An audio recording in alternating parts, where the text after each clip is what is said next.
Hi guys! Welcome back to my channel. So, trending kahapon si Angel Canino. Kasi nga, natalo ang Lasal University sa University of Santo Tomas. So, parang iba daw ng mga fans. Sinisisitong si Angel Canino kasi naging parang nasubrahan daw ang pagkaangas niya. Naging mayabang daw, swag na swag daw. Nahawa daw kay Chang Abby Maranyo.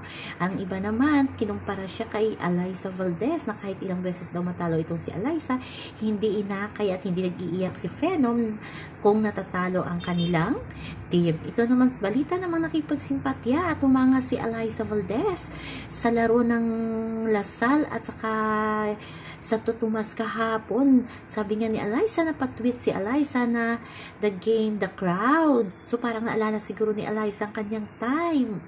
O diba, iba talaga. At noong nakaraan niya, sinabi ni Alyssa na humahangal din siya sa paglalaro ng isang Angel Canino. So yun lang po guys ang ating update sa ngayon. Hanggang sa muli. Bye-bye. Always remember, wag po tayong paka-stress.